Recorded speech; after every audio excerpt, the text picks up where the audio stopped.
and available for remixing by people as well. So it's just really simple little kind of building blocks to show people like visuals and show people that actually you can collaborate and you can actually make something meaningful in the community. So in making 2 scripts, as I said, it would have been much easier to actually have a pre-packaged project and a script, but we really wanted to signal the idea that this is a completely collaborative project and it's about co-creation. So I just pitched the idea that we were making a contemporary sci-fi thriller, and there's going to be 2 scripts. Those 2 scripts are 2 script ideas were very short, and from that and from feedback through the forum, they've been developed. One, the Unfold, to take an analogy from computer gaming, is on rails. So I, as the writer, I'm kind of the main writer of that script. I'm writing the whole first draft, but I release, as a writer, completely, anti to, most writers' idea of working in a garret. Actually release that content as I go along, release sections of the script and get feedback, and then that sways the direction. And once we have the full script for that, then people are free to polish it and to actually improve upon that and to create extra drafts. And then the other script, the RAVAGES, is much more emergent, and the community have actually completely destroyed my original idea of what this should be. And but that's the power of users. They've turned it into something which is really incredible and something I would never have imagined. But it's a really interesting process. So we're really just experimenting with collaborative writing and how we can actually build a story together and how you manage that. So some platforms are now emerging for this, and I think this is one of the reasons that, in the past there's been some experiments and they've floundered, but I think, the tools are really coming into their own now, that you can actually manage this process. So we're using a wiki and an open source piece of software called Celtex, which is a script writing and production tool to make the Unfold. And for the RAVAGES, we're actually using a web app called Plotbot, which wasn't available until a few months ago. And again, that's much more emergent, and that allows a lot of writers to work together on the project. And we're working with them to actually make those tools better, and I guess this is all part of the open source ethos. So this is a long process, and online people want something, immediately. They want to click on something and find it immediate. So, like I say, it's about creating small pieces of media as quickly as possible. So while we're writing the scripts, we're also creating concept materials and, production stills and concepts and environments to help visualize that for people and for the community. So this is a still from the RAVAGES. There's a character who needed the idea of a VR helmet, and one of the artists created this, one of the artists, members of the community, and this actually fed back in kind of an open loop back into the way the script is being developed and written. The other idea in terms of enabling people to create and contribute to the project, someone had the idea of a webcomic, and we voted on this, which one of the things we should develop more as one of the first visuals for the RAVAGES, and the webcomic was the way to go. So we've had some kind of test drawings here, and these are posted on the forums. So we thought, how can we actually build this, in an interesting way, which isn't part of the main film, but help build up the community and build up the interest and the promotion around the film before it's actually made. So what we're doing with the webcomic is actually create a backstory around it to fill in the script.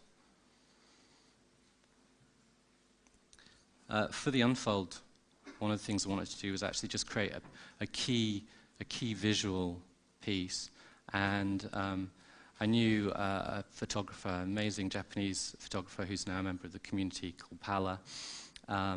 He's based in Osaka, and with him we looked at a few key visuals, and these are the visuals. We voted, all the members of the community voted on which they preferred, which direction they wanted to go in, and created this final cityscape as part of that. And this is kind of a key image, because the idea of the Unfold script is that we have kind of a dimensional unfolding in the world. So this was a key image which just really nailed it.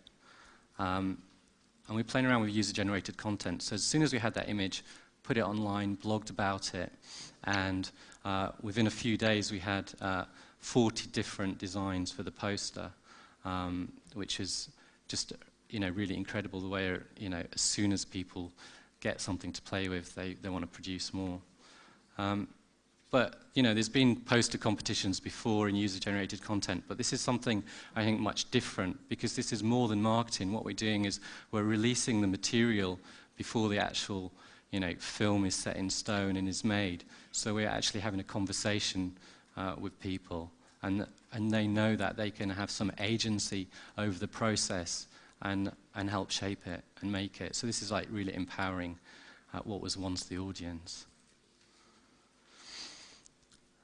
And out of the blue, we just had an animator join from Spain, and he took one of these images, and I didn't realize he could do it, but he decided that he was going to create a complete 3D landscape using this key image, this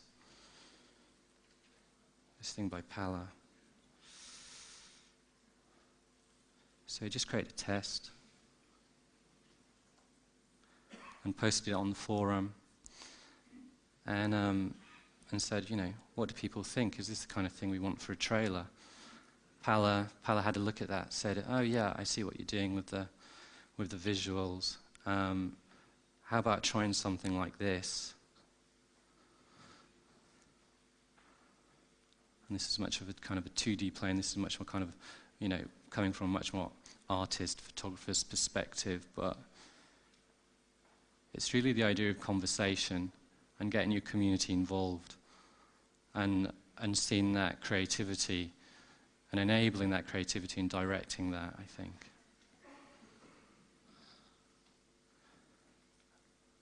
We looked at that. Don't look too hard. It's kind of hypnotic. It could draw you in. It's like, but it's a really beautiful effect. But I think the general consensus was that that's great, but it wasn't necessarily the way to go with the trailer. But it kind of informed what we wanted to do with it.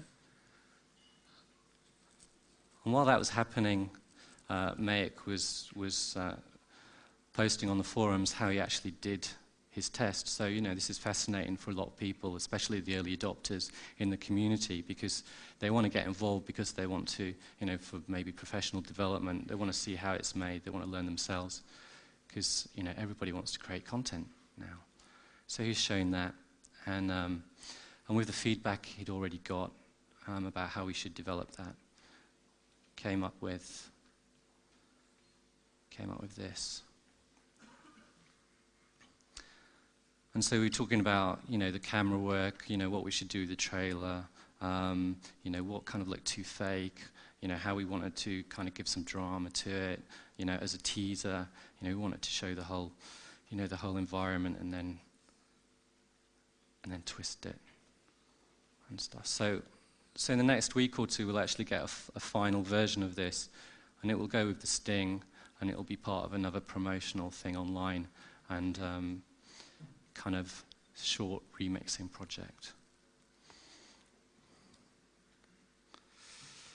So we're just creating tiny pieces to help move towards and complete this big puzzle, which is, the idea of creating, a massive feature film. So we've got to do that in, as many ways as possible, by creating posters, by getting people involved in the graphics, producing teaser clips, webcomics, teaser websites, looking at machinima as well.